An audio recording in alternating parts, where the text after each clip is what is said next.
salaamaaleykum Sénégal salaamaaleykum àdduna rawatina yéen ñi safoo ji bàyyi xel la chaîne leader Somo TV yéen a ngi ci seen biir émission li fi xew nag tey lenn dong la mooy waa clinique Kër Marie tey ñoom lañ seet si fas yéene am ak ñoom laaj ak tontu fas yéene ñu wax leen ñan ñooy clinique Kër Marie lan moo leen tax a jóg ak lan moo tax ñu créé clinique bii nii kon du ma def lu dul egg ci biir wax ak infirmier yi wax ak médecin yi wax ak docteur bu mag bi bàyyiwuñu kenn kon sama caméraman topp ma ñu dem.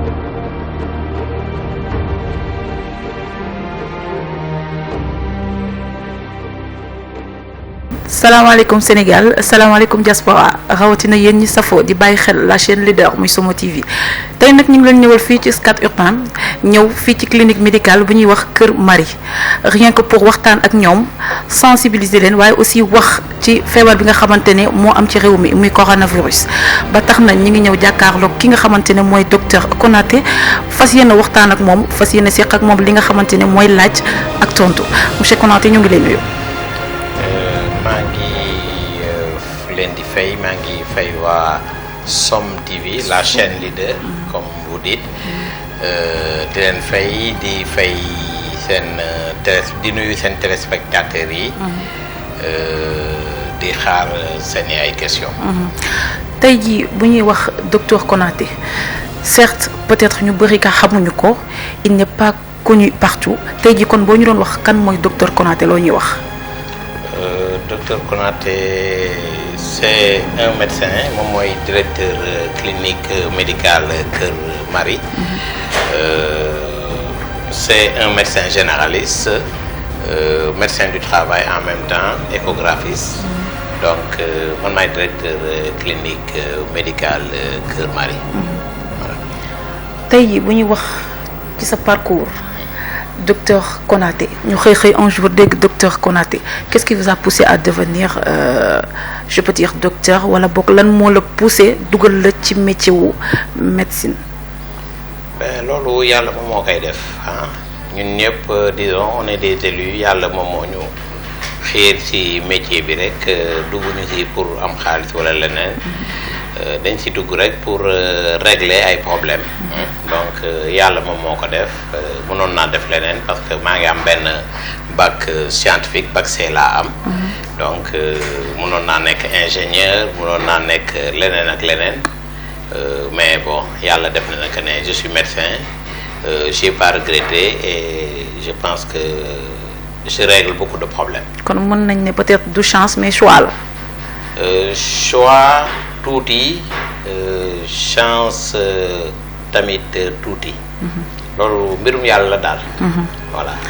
tey jii dugg nga ci métier médecine jaar nga ne nga am nga bac C li ñuy wax actuellement bac S nga jaar ci ba jàll xëy ubbi sa clinique lan moo la poussé tey nga ubbi clinique bi.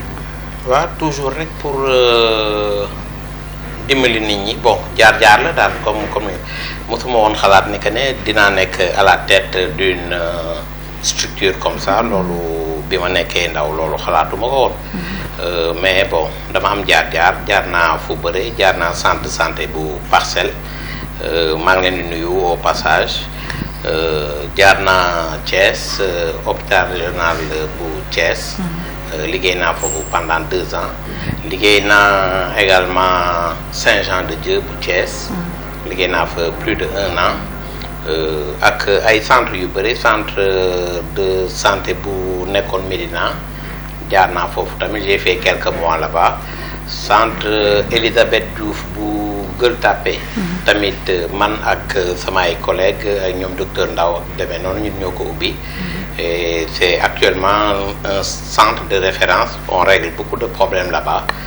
Donc bon comme on dit am na foo xam ne da ngay soo fa tollee wóolu sa bopp nga gis ne que ne yaa ngi régler ay problème da ngay ber sa daara loolu moom moo tax ma ber sa daara. Au début nag dama ubbi woon benn cabinet bu ndaw may yéeg ak moom clinique yi clients yi di ñëw may régler ay problème ñuy ñëw may régler ay problème ba yàlla def cabinet bi ça s'est transformé léegi nekk na clinique donc médicale Kër Marie. Voilà. Clinique Kër Marie peut-être xuus nga ci jaar nga fu bari ba egsi fii tey ubbi nga sa yëfu bopp yaa ko moom clinique Kër Marie nu muy doxee pour ñi ko xamul. Ben nu muy doxee on est là yaatu man maay dirigeant bi j'ai une équipe qui est dynamique. Une équipe qui est vraiment dynamique am na ay médecins ay infirmiers ay sages-femmes et dañuy def lu bëre dañuy def lu bëre am na fii ay gynécologues yuy ñëw am na ay cardiologues yuy ñëw am na dermatologue yuy ñëw am nañu benn psychiatre un très grand psychiatre sama grand frère koo xam ne moom docteur Diakhaté que may saluer au passage kooku moom nit ku baax donc qui règle beaucoup de problèmes ici également donc am nañu donc plein de médecins on a une équipe d'infirmiers qui est très très dynamique suñu sage-femme yi tamit ñi ngi fii ay jàmbaar nañu ñoom tamit dañuy dimbali jigéen yi bu baax donc pour structure bi on a disons 12 lits d'hospitalisation yoo xam ne ñi ngi fii ci biir clinique bi on a 5 chambres fii on a un bloc opératoire am nañu benn salle d'accouchement donc bon dañuy def lu bëre. on règle mooy li mu lay wax rek on règle beaucoup de problèmes. dañuy def lu bëre daal. est-ce que parfois du leen arrivé nit ñëw genre mu ñëw war a hospitaliser wala jigéen ñëw war a accoucher mu ñëw fekk fi keneen ngeen am ay problème de lit wala ay problème de chambre yu occupé ndax parfois du arrivé waa clinique Kër Marie. bon. Ça peut arriver ça peut arriver mais macha allah boobu ba léegi wax dëgg ci yàlla suñu clientèle suñu malade yi ñu ngi leen di toppatoo te barewul ñoo xam ne ñëw nañu fii ñu wax ne que ne ils n'ont pas été satisfaits donc bu fekkee ay affaire u place yu demee noonu yàlla boobu ba léegi mu ngi ñuy dimbali. ñi nga xam ne daal ñu ngi leen di recevoir donc ñu ngi leen di. teg ci ay conditions yoo xam ne ku dugg génn moom di nga yëg sa bopp. Voilà. C'est satisfaisant d'accord lan mooy sa relation ak patients yi fii ñëw ak sa personnel bi genre.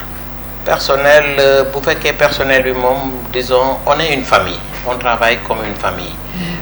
malade yi sax dañu am habitude di ñu def compliment boobu ñu ne mais attends fii ñun suñu duggee tout le monde est gentil parce que ñëpp ay jàpp ci liggéey bi. amul planton amul ki nga xam ne moom moo nekk à la porte amul infirmier amul ñun ñëpp dañuy jàppalante. lu waral loolu yàgg xamante bi la wala. xamante bi bokk na ci parce que quand même ñi ngi bëgg a yàgg ça fait 8 ans ñi fi nekkoon il y a 8 ans ñoom ñoo fi nekk ba léegi. donc bon disons ñi ngi bëgg a yàgg nag tamit. en même temps man tamit loolu moom mooy sama conception loolu mooy sama vision man sama personnel dem leen jël considérer leen comme samay mag ak samay rak. donc on travaille la main dans la main. sans animosité sans rien donc vraiment boobu ba léegi moom alhamdulilah ça se passe bien. d'accord yàlla na continuer noonu. tey jii clinique Kër Marie boo ñuy wax date d'existence am depuis combien d'années. waaw 8 ans.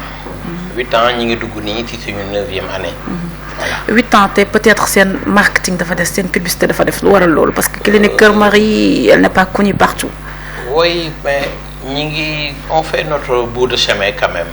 on fait notre bout de chemin alhamdulilah nit ñi ñi ngi ñëw ñi ngi am satisfaction je pense que suñuy def yu mel nii bon déjà même si législation bi si ñun par exemple les médecins amuñu droit def yenn publicité yi ak yu demee noonu ça c'est comme ça c'est la loi. Mais bon, publicité pour publicité, je peux vous dire que je peux vous assurer que benn malade su ñëwee dugg fii ba ñu toppatoo ko kooku feneen fu mu gis koo xam ne dafa am lu ko jaaxal Clinique Marie la koy njëkk a recommandé. D'accord, donc vous faites du marketing bouche à oreille. Bouche à oreille, voilà, très bien. D'accord. tey jii bu ñu nee clinique yi bëri na Sénégal lool waaye koo wax clinique day ragal ndax lan clinique dafa cher est-ce que clinique Kër Marie gënul cher ci clinique yu Sénégal yëpp. Cher, bon, je me dis que santé dafa am la santé dafa am coût dafa am lu muy jar te disons soo waxee ne cherté clinique yi ñun dañu aligné wu par rapport ak clinique yu si gën a bari fii donc le coût Clinique Marie ak yeneen clinique yi même à peu près même coût la mais bon am na ñoo xam ne quand on les reçoit dañuy xam ne que ne ñii peut-être ay cas sociaux nañu en général dafay am. ci loolu laa bëgg a dugg sax est-ce que clinique Kër Marie day dox ci social. dinañu dox ci social mais pas à 100% quand même ah. pas 100% parce que la santé a un coût et également la vie a ses réalités. La vie a ses réalités, ouais. Mais parfois day arrivé nit mu nekk ci cas urgent. Genre je peux tomber malade j'ai pas d'argent ma ñëw gis waa clinique Kër Marie ne leen tey dama ñëw mais boo feebar mais yoruma xaalis est-ce que tey jii docteur Konaté moom il est prêt pour recevoir kooku noonu. waaw ak déedéet en même temps je vais pour loolu pour répondre ci question bi dama leen di raconter benn anecdote recevoir nañu ñun benn dame boo xam ne c'était une urgence dañ ko waroon opérer dafa waroon accoucher donc bébé bi nu mu ñëwee baaxul ñu war ko opérer d'urgence bi mu ñëwee dafa dem pour wër hôpital yu bare jëluñu ko ñu yónnee ñu ko ñu woo ma mën na leen amul problème mën na ñëw bi mu ñëwee dañ ko jël on a réglé tous les problèmes génnee ko ak yëpp bi ñuy réglé problème jëkkër ji daf ñu wax ne kii mun naa fay bi mu ñu waxee ne que ne mun naa fay ben ñu jël ko on lui a fait confiance laaju ñu ko xaalis ñu rien du tout bi ñu génnee bébé bi ba femme bi tànne ak yëpp bi ñu ko waxee kaay fay daf ma ne mais saa waay su la deexee nga téye sama doom ak sama jabar amul benn problème man dama bëggoon rek seen bakkee di mucc léegi yow mun nga def lu la neex kooku lan laa koy def dama ko mujjee bàyyi disons bàyyi ak yàlla parce que dafa dem man fay naa ñi ma war a fay yëpp fay gynéco bi fay anesthésiste régler jënd garab yi man maa jënd garab yi jox femme bi mu lekk jënd garabu xale bi toppatoo xale bi ba ñoom ñaar ñëpp macha allah mais après jërëjëf sax aw ma ko si woon donc c'est pour vous dire des cas yu mel noonu dañ koy am bon on gère ça tant bien que mal. Voilà. Loolu c'est la grâce de Dieu yàlla na peut-être yàlla moo lay fay kon waa régie ñu ngi may signaler ne dama war a dem régie ñëwaat kon ñu dem régie jël quelques interviews daal di ñëwaat.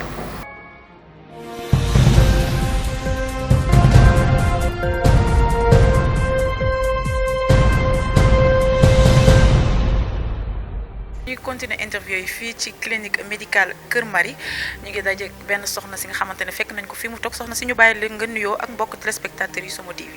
D'accord maa ngi nuyu téléspectateurs yëpp di leen gërëm di leen sant man nag maa ngi tudd Cécile Préra madame Ndiouki man maay secrétaire bi fii accueil bi la ku ñëw ci man ngay yegg si man maa lay recevoir wax ak yow orienté la. boole la ak médecin yi damay liggéey fii nag médecin yu bëri dañ fiy ñëw waaw damay liggéey ak médecin yu bëri directeur bi nag docteur Konaté moom clinique bi mais médecin yu bëri dañ fiy ñëw waaw. fekk la nga toog ci sa bërëb ne nga yaay assistante bi kuy ñëw fii lay jaar kuy génn aussi fii lay jaar tey clinique Yaay Marie mi ngi fii ci Scat Kër Marie mi ngi ci clinique ci cité Scat Urbam tey boo ñuy wax benn patient bu jóge woon fële. benn Grand Yoff la benn Liberté 6 bëgg a ñëw clinique Yaay Marie nu muy def ba egsi fii. nu muy def ba egsi fii déjà numéro téléphone bi am nañ ko sur le net ku woote dama lay tettal fii yomb nañu en général man ku woote dama naan la da ngay ñëw ba rond-point Liberté 6 après nga jël 2 voies yi dem Samy parce que Samy ñëpp ko xam man la après tout juste après camp pénal bi boo ci tegee ñetti mbedd rek am na boulangerie et copain boo jàddee rek da ngay gis clinique bi waaw yomb nañu. patients yi ngi ñëw fii di dugg di faju ñii di nga xam ne faju nañ ba pare génn ndax clinique Yaye Marie ndax mu ngi dox ci wàllu social Kër Marie. waaw Kër Marie day def bien que privé lañu mais dañuy def social bu baax parce que fii ñun malade bu fi ñëw en urgence par exemple boo ñëwee li ñuy njëkk a def mooy jël la toppatoo la ba nga kii ñu door la wax affaire fay beeg yooyu te gis nañ fi ñoo xam ne dañuy ñëw ba pare ñu toppatoo leen ba nu tane ba nu féex buñ leen joxee facture bi ñu ne ah facture bi vraiment xaw na metti wala xaw na cher du ko defee dama lay yabal ci borom kër gi xool ni ngay defee léeg-léeg ñu defal ñoo xam ne dinañu joxe dara li ci des après ñu ne ñu bu nu dellu see dinañ ko joxe te dinañ ko def c'est exceptionnel nag. waaw clinique Kër Marie nag mën nañ ne bokk na ci clinique privée yi ñu gën a xam fii ci diwaanu Dakar te bokk na ci clinique yi nga xam ne aussi bokk nañ ci am nañ renommée en fait parce que nit yi ñu ngi leen di commencé xam avant nekkoon nañ Bourguiba côté avenue Bourguiba mais léegi ñu ngi fii te teewul clients yi aussi ñu ngi ñuy fekk si ba léegi donc loolu dafay firndeel liggéey bu rafet bi ñuy amal fii ci biir clinique bi. tey jii ku bëgg a ñëw clinique Yaye Marie tey nu muy def. voilà pour clinique bi repère bi nga mën a jël mooy Liberté 6 boo ñëwee ba rond-point Liberté 6 nga jël 2 voies yi mel ni kuy dem camp pénal voilà donc il suffit que nga dépasser camp pénal juste 3e rue à droite juste au niveau de la boulangerie nga jàdd à droite boo jàddee juste il y a les panneaux qui sont indiqués et aussi il y a les ambulances qui sont toujours devant la porte. d'accord est-ce que tey jii soo leen amoon benn patient bu ñëw nekk dans l'urgence te amul xaalis tey jii est-ce que bu ñëwoon tey clinique Marie ndax mën nañ ko saafaraal jàngoro bu ñaar. loolu c'est exceptionnel mais ça veut dire que qu'on fait du social ñu ngi def social bu baax waaw. combien d'années d'existence léegi. ñun depuis 2011 la clinique bi mu ngi existé depuis 2011 on était sur l'avenue Bourguiba il y a 2 ans en 2018 nañu ñëw fii Escale juillet 2018 lañ fi taxu si. depuis 2011 yéen a ngi ci wàllu médical te gars yi dégguñu ren clinique Kër Marie lan mooy seen problème. dégguñu peut-être que on n'a pas fait de publicité mais bouche à oreille bi ñun am nañu publicité bouche à oreille. bouche à oreille bi gisoo ne dafa xaw a yéex par rapport ak marketing ak Sénégal ni muy doxee nga yaakaar ne peut-être tey ji médias yi télé yi wala journaux yi wala rajo yi gënul woon gaaw pour ngeen am pub bi ngeen soxla. bien sûr loolu kay mooy gën a gaaw mais bouche à oreille bi tam ça fonctionne bien. waaw parce que ku ñëw ñu toppatoo la faj la boo amaatee malade da nga ko fiy indi. jaar parce que jaar naa clinique yoo xam ne les visites à domicile ils font l'objet de 30 000 te fii visite à domicile man sax dama cay xawoon na kii docteur bi ma ne ko dafa tuuti parce que 10 000 la xam nga visite à domicile nga toog sa kër ñu ñëw seet si la 10 000 loolu daanaka amul fenn fii ci clinique bu fi am. SOS médecin ba fa nekk maa ko njëkk a jox trousse médicale ñu dem seeti benn malade bëgguma wax turu malade bi mais foofu itam c'est la même chose donc fii daal ci fi ma jaar fii moo gën a yomb yëpp fii awa yombi laa koy tuddee. awa yombe peut-être ñeneen ñi wax nañ ko yow aussi waxaat nga ko mais tey jii clinique Kër Marie man tey jii su ma ñëwoon ne man dama ñëw clinique Kër Marie dama bëgg faju waaye aw ma xaalis est-ce que pare ngeen pour jël ma. mais loolu waa ji daf koy def ba man ma mer. du pour télé du pour waxtaan wallahi lazim da ko doon def ba man ma mer nit day ñu xëy ñu am au moins 50 patients yi xëy na 15 yi wala 20 yi ñooy fay ñu si des yëpp daf leen koy may surtout les personnes âgées il leur donne consultation bi gratuitement moo tax ñu koy toppee foo mu dëkkoon ba fii depuis mu nekk élève ba léegi ñooñu day ñëw di ko topp si fii waaw. d'accord yéen a ngi bàyyi xel li nga xamante ne dugg na ci dëkk bi muy coronavirus bi. waaw coronavirus bi ñu ngi koy prévoir bu baax di ko moytu parce que on a donné des masques on a donné des gels on a mis des gels sur les places à l'entrée on a mis une bassine du javel et tout c'est pour tout ça c'est pour prévoir le coronavirus empêcher à ce que ça pénètre dans la clinique. d'accord est-ce que tey jii bu ñu newoon coronavirus dugg na mais dañu bëgg clinique Kër Marie jël yenn patients yi pour faj leen est-ce que yéen pare ngeen pour faj ay cas coronavirus. Là vraiment nous ne sommes pas préparés à ça il faut vraiment avoir le courage de le dire mais comme il y a des structures qui sont habilitées à le faire ñoo xam ne ñoom la ñu délégué pour ñu koy def lu mel ni SAMU donc on leur laisse le temps de faire le travail voilà.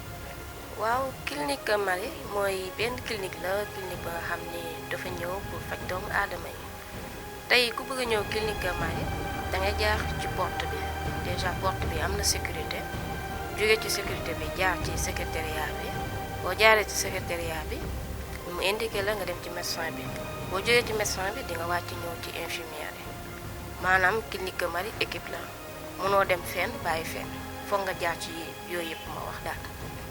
clinique Kër Marie tey jii ku fi ñëw nekk patient te amul xaalis clinique Kër Marie est-ce que mi ngi dox ci wàllu social. Si dans l'impossibilité maintenant, l'État nous donne les moyens, les équipements nécessaires pour le faire, on le fera.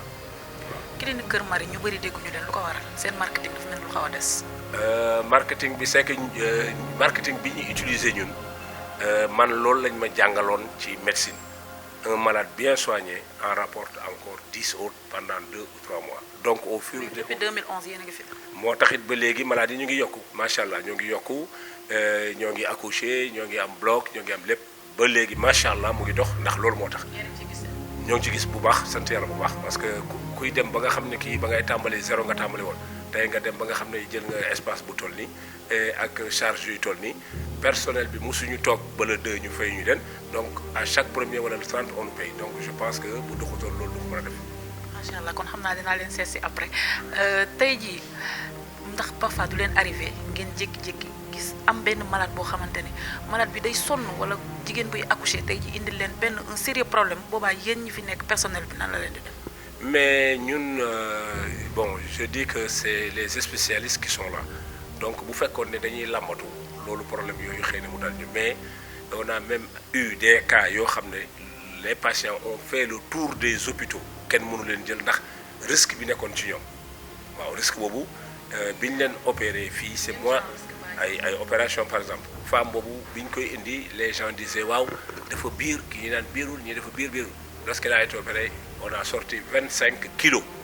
bon genre yooyu nag nit ki mën na ñëw ba ñu indaale xaalisam mais mu indaale par exemple prise en charge parce que dañuy am na ay organismes yu ñuy liggéeyal ay assurance yoo xam ne dinañ leen mën a jël en charge voilà pour mën leen a faj. est-ce que tey jii yéen a ngi ut pour jaay seen bopp est-ce que seen marketing mu ngi génn à 100%.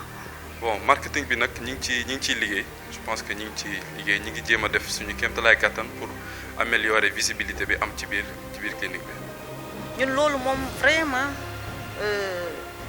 macha allah yàlla dimbale na ci da ngay gis malade bu fi ñëw ñu toppatoo ko mu kontaan bu toogaatee am keneen ku feebar bu indi ko fi ndax ne danaan ñëwoon naa fi ñu toppatoo ma bu baax moo tax sax ma ñëw recommander malade yi ñu ñëw sànq ci suba rek am na sa benn malade bu hospitalisé dama ñëw mu ne ma man fii rek d'ailleurs sama jëkkër sax léegi collègue am bu feebar fii la koy orienté ma ne ko si gis naa ko dañuy ñëw fii ne ma diw moo leen fi yónnee te ay collègue am lañu kon ñu ngi sant bu baax.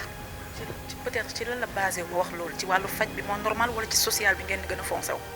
ci faj bi ci social bi am na part minime mais ci faj bi la ci faj bi ci accueil bi ak ci faj bi surtout ci la ñu am satisfaction bu baax. kon dañuy génn tuuti ci clinique bi dugg ci li rëmbe réew mi coronavirus ñëw na ci réew mi ngi lëmbe réewu Sénégal tey ji yow en tant que assistant bi nga xam ne yaa ngi nekk ci clinique Kër Marie tey looy wax waa Sénégal ci pandémie bi nga xam ne dugg na ci réew mi. man daal li may wax waa Sénégal mooy mesure d'hygiène yi premièrement mesure d'hygiène yi nen ko respecté. waaw wàllu social ñu ngi ciy dox parce que ki nañ naan clinique Kër Marie mais nekkul clinique Kër Marie social la parce que dañuy dalal malade yi recevoir leen faj leen ci niñ ko amee ak niñ ko mënee ñun ak ñoom. waaw fay bi tax koo cher noonu fii ci clinique bi parce que clinique yi ñu jot a xam yëpp clinique koo ko dégg da ngay tiit ndax clinique dafa cher ndax clinique Kër Marie ñoom aussi noonu la ñuy doxee. mooy lu ma la wax léegi rek clinique Kër Marie dañuy dox ci social tur bee fi nekk mais du prix clinique la ñuy liggéeyee quoi. am na lu dugg ci réew mi muy coronavirus ndax clinique Kër Marie ñi ngi veillé ci pandémie bi nga xam ne dugg na ci réew mi. waaw mbirum coronavirus bi ñu ngi ciy veillé bu baax parce que boo xoolee entrée bi juste am na benn sécurité bu fa nekk kuy dugg di nga raxasu balaa ngay dugg boo duggee di ngeen jël nañ yëpp mesure d'hygiène yëpp jël nañ ko. tey jii boo bëggoon a publicité clinique Kër Marie seen marketing pourquoi affaire bi xaw a yéex ndax peut-être bouche à oreille bi mi ngi dox mais ba tey marketing bi dafa xaw a des ndax ñu bëri daanaka xamuñu leen. waaw ñu bëri xamuñu ñun am na ñu ñu xam am na ñu ñu xamut mais ñu fi doon jaax ba tey ñu ngi ñëw ñoom ñoo ñuy defal bébé parce que ñoom ñooy indiwaat seen yeneen malade Kër Marie moom mi ngi noonu ku fi dugg ak mettit booy génn di nga wér di nga reetaan di nga kontaan parce que équipe moo fi nekk équipe boo xam ne dafay taxaw malade. parfois da leen di arrivé ngeen am benn cas boo xam ne dañ critique ba infirmier yeeg médecin yi duñ ci mën dara. waaw loolu ngay wax am na mais gëm sa bopp rek boo wóoloo sa bopp xam fa ngay jëm moom mooy loolu cas day am mu xaw a critique mu xaw ñoo jaaxal mais dañuy gëm suñu bopp wóolu suñu bopp xam li ñuy def si rek daal di génn. ci biiram te man maa ko yóbbu si métier sami donc je sais que yàlla moom muy dimbale bu baax. loolu am na solo tey jii looy wax population sénégalaise bi ci coronavirus. coronavirus bi daal mooy méthode bi ñu jox ñëpp ñun moom la ñuy jëfandikoo keneen na ko jëfandikoo de toute façon foo mën di demit bàyyi ko xel bàyyi xel bi mooy solal sa masque bu fekkee loo war a jël la fekkee mën nga yor ngay gant nga jël ko bu fekkee ne dem nga ci fenn bay ñibbi si sa buntu kër fekkee mën nga am ñaari peeru dàll ba nga doxee woon nga bàyyi ko foofu le temps ñu dugal ko javel nga duggee beneen sa biir kër pour ne pas transmettre ça à ta famille tu mets ton masque. Moi je pense que aussi ce serait bien waaw. doyen tey jii état bi nee na couvre-feu loo ci wax bonus lay doon rek. non couvre-feu bi moom c'est moi je trouve ça légitime parce que ñun man à commencer par man la discipline n'est pas là donc comme discipline nekkul ci man ñun ñi mag ñi déjà xam naa ne gone yi moom waxi noppi bon boo leen waxee baleen lii duñu bàyyi parce que la tax ñuy dem bay attaque taseeg force de l'ordre yi guddi c'est parce que li ñu leen jox respecté wuñ ko donc li ñu leen jox c'est pour le bien de tout un Sénégalais buñ aar suñu njaboot la donc buñ la waxee ne toogal man li ma gis mooy nga toog. Parfois, il y a des cas exceptionnels. Par exemple, les gens qui vont au boulot et qui arrivent tardivement chez eux, parfois, de l'arrivée avec force de l'ordre à 20h, et parfois, il y a des problèmes de transport. Là, non, mais vous n'avez pas vu dans le journal aujourd'hui, on met 9h, 15h. Foo mën di liggéey 15h boo ko wàccee te war nga ñibbi sa kër booy ñibbi tëngee sax da ngay ñibbi te ñi ñibbi tëngee sax ñoo gën a gaawul seen ñibbi gën a gaaw ñun ñi ñibbi ay Mbambilor rek ay Kër Massar ak yooyu ñoo gën a gaaw ñibbi donc je pense que ku wàccee 15h war ngaa mën a àgg sa kër balaa 20h. Est-ce que du leen handicapé yi ñi yor ay clinique ñi yor ay usine suñu leen naree tere liggéeyu guddi tey nan la war a demee ci yéen. nañuy set nañuy raxasu loolu sans coronavirus sax noonu la ñu war a defee dañu war a set Sénégal dañu war a gën a set waaw set bi nag nay commencé ci kër ga waaw door a génn ci biti bu ñëpp a setoon set ci seen kër set ci seen buntu kër kon heure bi coronavirus bi duñ ci sonn torop parce que day fekk tàmm leen ko ba pare léegi comme coronavirus mu ngi fi na nit ñi jël ça c'est le minimum boo génnee raxas nga sa loxo boo duggisee sa kër li nga war a njëkk a def mooy raxas sa loxo ba mu set nga door a def li ngay def loolu la nit ki léegi nag nit ñi coronavirus bi mu ngi fii léegi c'est le moment ñëpp veiller si set bi te set bi ci fépp la amul jël sa mbalit génne ko ci mbedd bi teg ko defe ne loolu set la du set loolu yëpp dañ ci war a veiller. est-ce que clinique Kër Marie mi ngi veiller ci sensibilisation pour coronavirus bi.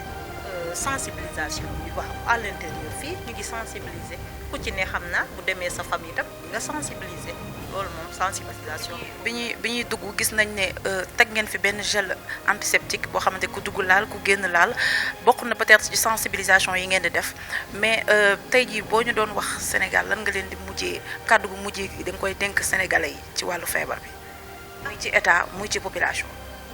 Sénégal daal li may dénk waa Sénégal mooy. déjà peuple bi na respecté li autorité yi di décider nañ ko respecté c'est pour d'autres bien-être lu ñu wax ñu def nañ ko def nañ ñu ko digal état bi tamit ñu ngi koy déglu daal ñu ngi ci gannaawam vraiment peuple bi mu ngi suivre état bi daal pour état bi mun a jàppale état bi bu baax. madame ñu ngi lay jaajëfal di la remercier di la wax à la prochaine incha allah ñu continuer kon yeneen interview yi nii rek lañ koy defee saa su ne si la chaîne leader Somo TV. ñun on a changé de programme on a changé de système on s'est familiarisé avec ce que l'État a dit donc parce que nous au lieu de que nit ki liggéey wàcc kii liggéey wàcc on a préféré l'équipe qui vient travailler cette équipe là fait 24 heures ou 72 heures donc xam nga dana am temps mën a wàcc suba teel ñibbi këram keneen ki tam bu ñëwaatee def loolu wàcc le temps suba teel donc le personnel sera là et le travail sera en continuité donc ñun ça nous gêne, ça ne dérange pas du tout. pour patient yi di ñëw feebar kenn yéenew ko kenn mais puisque couvre-feu am na changement horaire am na yéen seen horaire da ngeen di liggéey ba ban heure. ñun dañuy j'ai dit ça continue parce que y a une équipe tout le temps qui est là qui veille qui passe toute la nuit donc ñii ils font le jour ñii ils font la nuit donc tu fais 72 heures de jour keneen def ko 72 heures donc je pense que heure boo ñëwee da nga fekk nit te heure boo ñëwee da nga am ku la jël en charge. ñàkk ku ne clinique wala hôpital tamit loolu daf fay am mënu fee ñàkk mais duy bëri daal.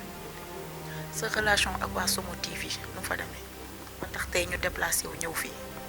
waaw Somo TV maak ñoom démb la woon tey soog a ñëw yaakaar naa démb boobu ak coloré boobu ñu sekk moo waral lii tey moom Somo TV borom Somo TV di Cheikh Sarr woo ma expliqué mu nekk da ngay ñëw ñu waxtaan ñu def benn bépp si clinique bi mu ñëw def ko sans façon amul benn kii ak disponibilité ak équipe yëpp franchement ñu ngi di remercier.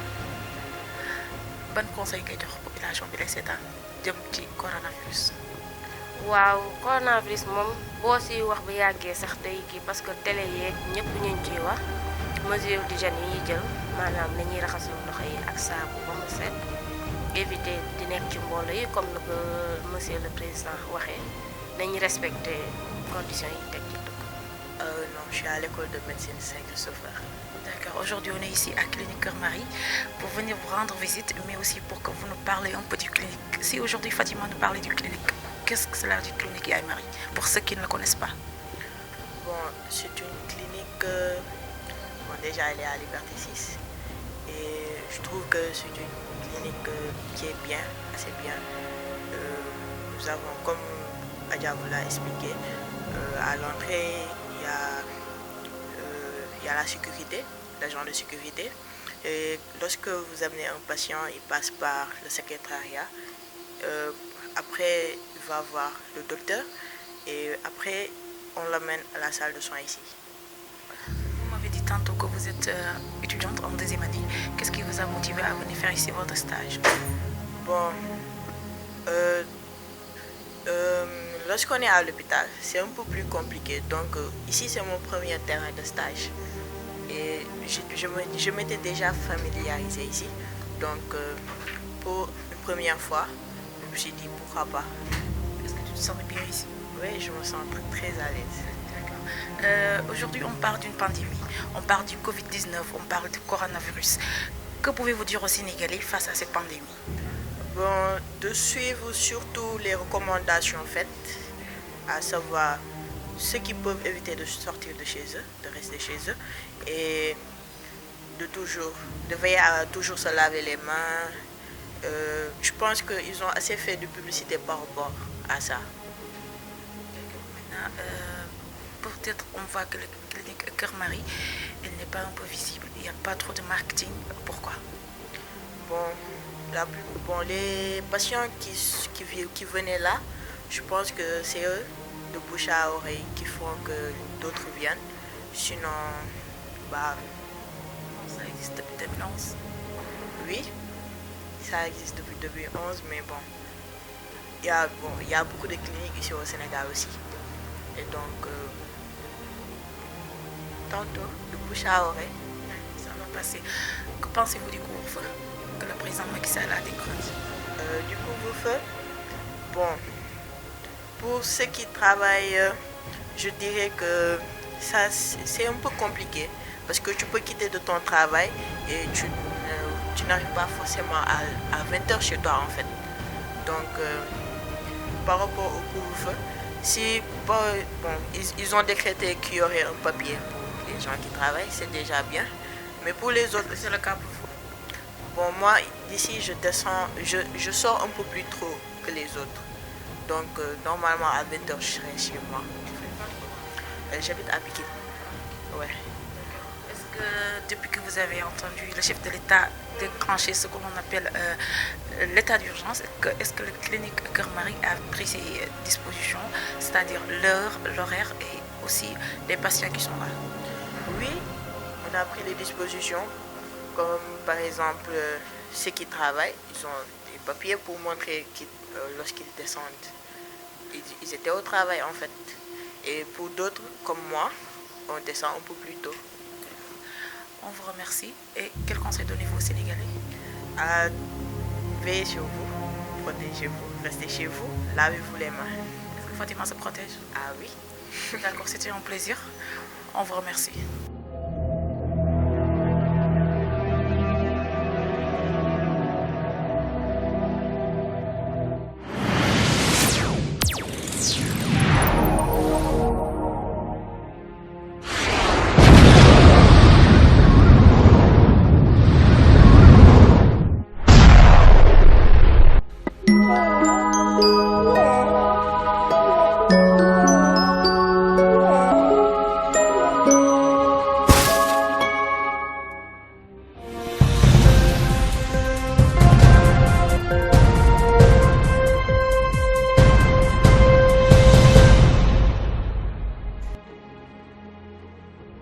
maa ngi jaajëfal waa régie Cheikh sama kulu caméraman yi monsieur ñu ñëwaat ci question yi rek ndax parfois dalay arrivé nga jékki-jékki am benn patient bu la woo ne la dama feebar à domicile ndax daf lay arrivé nga dem fekki malade à domicile. Ouais, tout le temps loolu bokk na ci suñu liggéey bokk na donc on voit beaucoup de malades à domicile. Est-ce que c'est pas beaucoup plus cher boo déplacé wu que malade bi egsi fii? Pas beaucoup plus cher mais un peu plus cher. waaw parce que xam nga soo déplacé benn médecin des fois da ngay déplacé sax équipe dañuy dem ak ambulance ak yëpp nga déplacé léeg-léeg équipe ambulancier ak disons infirmier donc loolu mënul nekk même prix que malade bi fekk si ñu nekk fii ak nekk fii daal voilà. Est-ce que clinique bari am na tey ji disposition yi ko war genre ambulance leneen ak yeneen pour cas urgent bu amee. oui dañu am ay ambulance yuy daw Dakar même si région yi day dem même si sous-région yi day yóbbu malade wala mara day taali des fois ay corps dañ koy yóbbu si sous-région bi ay Mauritanie ay Mali dem nañu plusieurs fois Mali des fois même ay Guinée ay Gambie ak yëpp dañuy dem donc suñu ambulance yi vraiment ay jàmbaar nañu fépp nañuy dem démb rek nañu jógee Tamba pour yóbbu woon malheureusement benn corps voilà. kon da leen di arrivé yéen waa clinique Kër Marie ngeen jékki-jékki am benn cas de mort loolu lu muy def ci yow en tant que docteur. Toujours médecin bu perdre malade moom day am toujours lu ko metti voilà parce que du loolu moom moo ñu fi andi daal bu nekkoon suñu sago moom ku dugg fii rek sa aajo faju ñu réglé tab xolet nga dem toog voilà. benn cas dugg na Sénégal li ñëpp di lëmbe li trouble sénégalais yi mooy lenn coronavirus ñëw na Sénégal egsi na fi tey ji yow en tant que docteur looy wax tey ci coronavirus bi. Ben li mu noo wax ci coronavirus bi lu ndaw la du mu fi sore nit ñi nañu ànd ak dal nañu ànd ak dal ñu bañ a nekk di affolé parce que jusque là les gens en parlent mais kenn waxugul au Sénégal ne am na benn forme lu ñuy wax forme grave donc bon je me dis que c'est vrai on doit s'inquiéter parce que feebar boo xam ne dugg na lëmbe na àdduna bi yépp on doit s'inquiéter par rapport à ça ci proportion bi nga xam ne moom la nekk di jël nii mais ba mu nekk loo xam ne c'est-à-dire dafay day affoler population bi wuluy demee noonu il faut que les gens sachent garder raison est-ce que mën nañu kiiwaat pour gars yi ñu ñaanal leen. tey jii boo nee Sénégal eggagul ci yenn noonu laa ko mën a tuddee ci yenn dimension yu grave yoo war mën a tax ñuy jël feebar bi jox ko benn ampleur bi nga yaakaar na eggul foofu tey jii chef de l'État décroché li nga xamante ne mooy état d'urgence ne couvre-feu kon nga xam ne feebar bi egg na ci benn dimension bi. ben xam nga la politique du chef de l'État parce que man affaire politique bëgguma si di discuter. Mais c'est pas du politique parce qu'on parle du pandémie du coronavirus. Oui, c'est vrai, ouais, je sais. Moom il a pris une décision parce que tout simplement des professionnels dañ ko conseiller digal ko loolu moo tax il a pris une décision. Mais c'est le chef de l'État loolu moom su jëlee yenn décision yi ñun ñëpp il faut que ñu conformer wu par rapport donc à la décision qu'il a prise. Comprendre nga. Mais ça m'empêche pas de dire que nit ñi les populations man ñoom laay waxal directement. Man tamit je suis un professionnel te j'ai mon mot à dire. Donc par rapport à ça. J'ai mon mot à dire donc par rapport ak man li nga xam ne expérience boobu laa am ak yëpp ak li may dégg ak ce qui se passe ak épidémiologie bi nga xam ne ñu ngi koy recevoir au jour le jour. Ben man personnellement je ne m'inquiète pas trop par rapport donc à ce qui se passe. Et pourquoi pas d'inquiétude? Je m'inquiète mais je m'inquiète pas trop. D'accord. Je m'inquiète pas trop c'est vrai que moom laa la wax fi mu tànk am na ay formes yoo xam ne détecté nañ ko au Sénégal xam nañu ne feebar bi mi ngi fii et tout mais ba léegi kenn mënuloo wax ne que ne gis naa benn forme bu grave ak détresse respiratoire gis naa benn forme bu grave ba ñu dugal ko réanimation wala gis naa fi wala dégg naa fi ne am na kenn ku dee au Sénégal. Mais ñi ngi dégg quand même ay cas yu guéri nga yaakaar ne coronavirus Sénégal mën na ko faj. Non du wala symptômes yi la ñuy faj.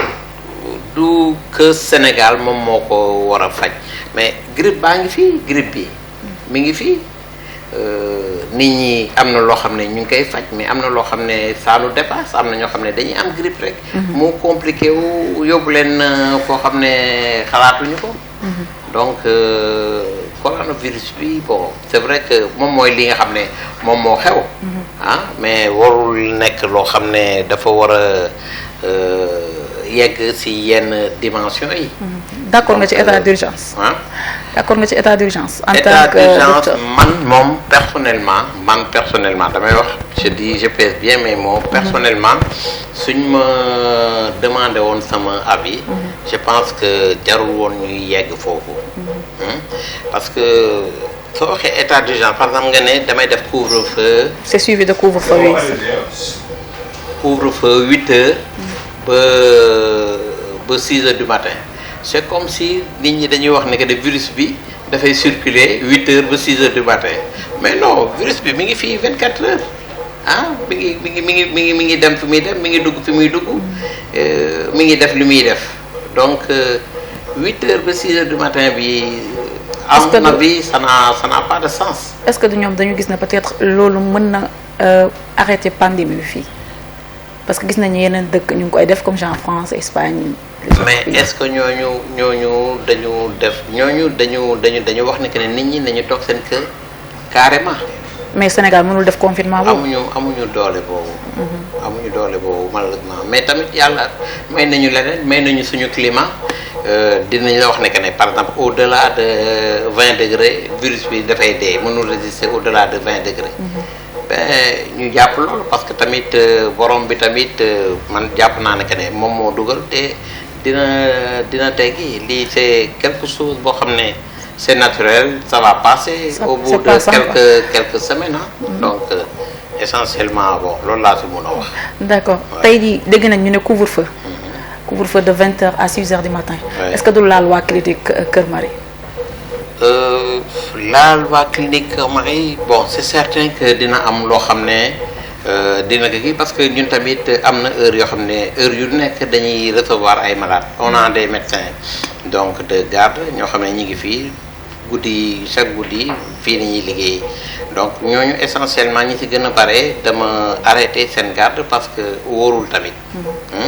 Et comme li mu la waxee c'est l'État qui a pris sa décision donc ñun décision État ñun mënuñu discuter on a qu'à se conformer rek et puis ñu xaar que les choses se passent et puis on recommencera à fonctionner comme on a l'habitude. Waaw mais ci wàllu déficit bi laay wax est-ce que tey jii bu ñu nee 20h ba 6h du matin kenn dootul doxati.